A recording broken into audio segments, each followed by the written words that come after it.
Hello, this is Fear Dragon, and welcome to Breaking Out, the show about North American StarCraft 2 players. Here on this show, we take a look at an up-and-coming North American talent. Each week, we check out a new player to get a feel for their personality and their playstyle. On Thursday, we interview the player to find out more about who they are and why you should care about them. On Friday, we watch 3 of their games as we cover their playstyle in each of the 3 matchups.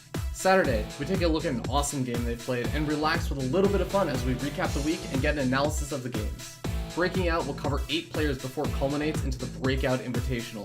With a minimum prize pool of $1,000, we find out who is the most likely player to break out of the North American scene.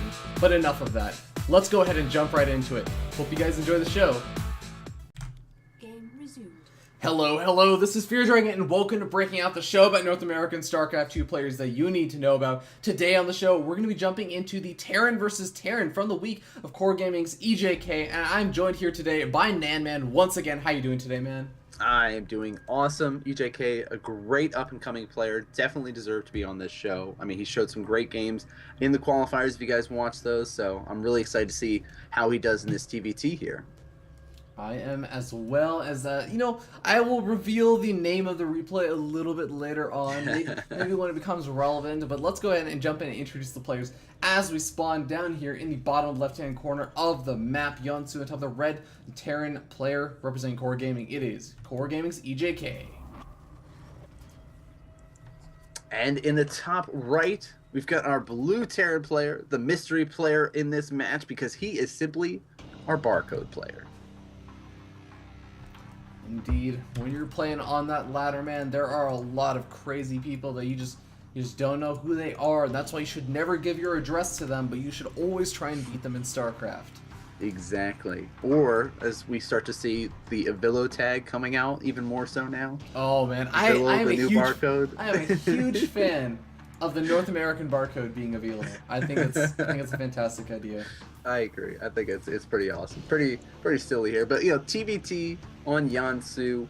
I love Yunsu as a map. This was the map that I voted for in the second Team Look at Map contest. If all you guys were around during that time, this one I was like, yes, this map is amazing.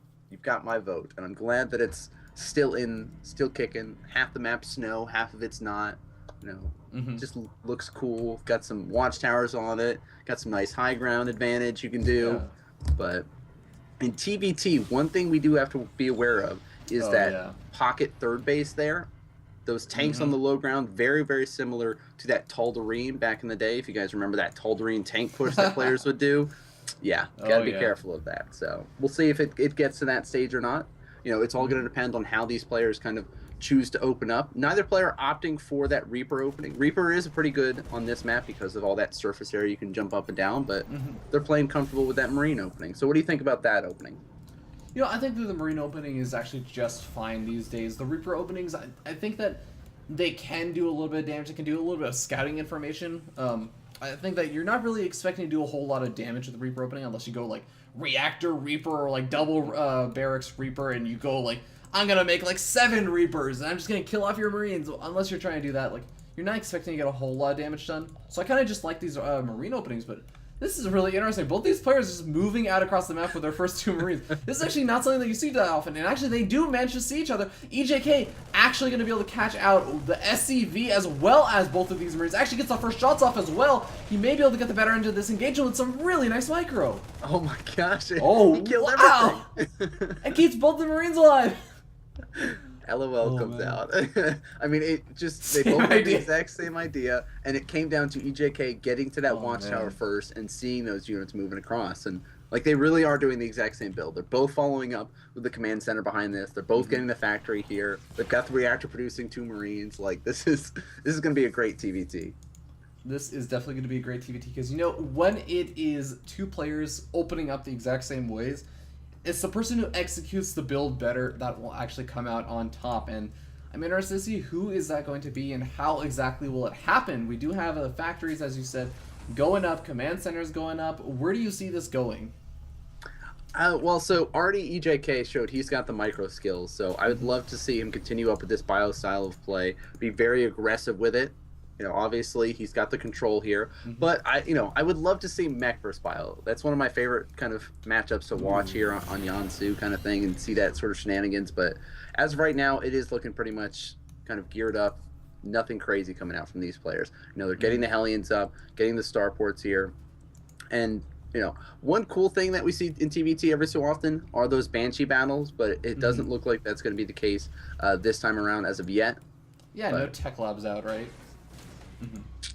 But that's okay here. So we'll see. Going in, sending those Hellions out for EJK, getting a little bit more intel, scouting around, checking things out.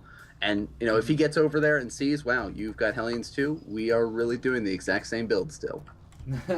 Indeed. I will note that EJK went ahead and grabbed that second gas geyser, and, it makes sense. You want to be able to get that gas income out so you can actually support a lot of those medevacs to be produced. And I'm kind of curious, when do these players stop producing the Hellions? Because, you can stop at 4 or 6 Hellions. It's just a nice little way that you can kind of poke around the map, kind of as EJK is doing. Or you could just go kind of crazy with the Hellion production and go into as you were kind of saying, like a mech versus bio, or maybe even mech versus mech, depending on how these players decide to play it out. Oh, yeah. But here we see our barcode player moving across, and again, EJK has the watchtower. He knows. Those Marines are loaded up in the medevac. He's unloading right now. EJK doesn't have a lot of his units in participating in this fight, but his Marines are managing to pick off a lot of those Hellions. He actually micros them all the way to the back. Oh, what the heck happened there, man? Oh my gosh. It all came down to having those Marines loaded up. He had the high ground advantage for the initial start of the fight, and having his Marines land behind those units just did so well. And look at this, killing all of the SCVs now. Oh my god. And the Barcode Terran player goes ahead and leads the game. Nanman, I don't actually do this very often, but let's go ahead and back it up a little bit and rewatch that engagement, because a lot of stuff happened in that, and I want to actually sit down and discuss why things happened as they did. All right, so I'm paused over here. All right, I'm gonna go ahead and bring this to like a little bit of a slower speed, and we can see what's happening. All right, so this is what I was confused about. We have EJK loaded up with all of his Marines in his medevac, and they only unload one at a time, so you'd think that he'd have a lot less DPS going in over here.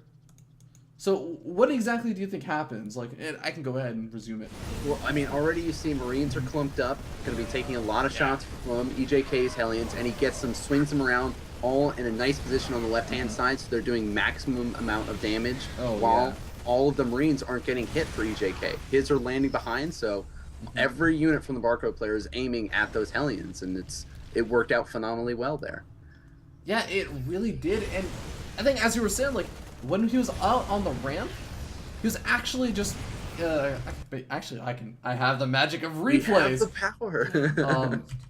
When he was moving down the ramp with his Hellions, as I think you were saying this, EJK has a pretty nice spread on his Hellions, and he moves it so that his Hellions are kind of not getting a ton of splash damage done with the Hellions in the front from the Barcode Terran. So there's this one Hellion up at the front, surrounded by the Marines. It's not really doing a whole lot of splash damage, and EJK is target firing down his opponent's Hellions with his drop at the behind.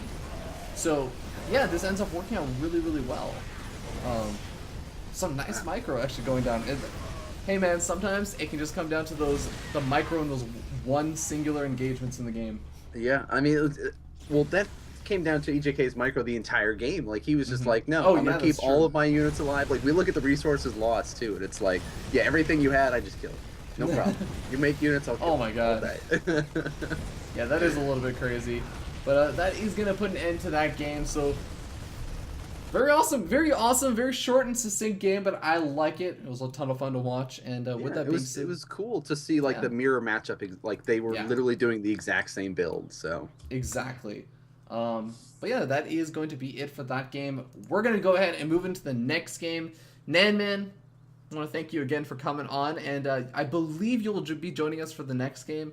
But in case you're just watching this on YouTube and for some reason you have to go to class, or I don't know, maybe you're late for work or something, Nanman, where can people catch you at in case they can't catch the next game immediately? Best place, check me out at The Real Nanman, all over the interwebs, Twitter, Twitch, all that good stuff. Do a lot of different projects with StarCraft 2, lots of casting all over the place. Just check me out over there. All right, sounds good. We're going to be jumping into the Terran versus Protoss. Almost said Zerg versus Protoss.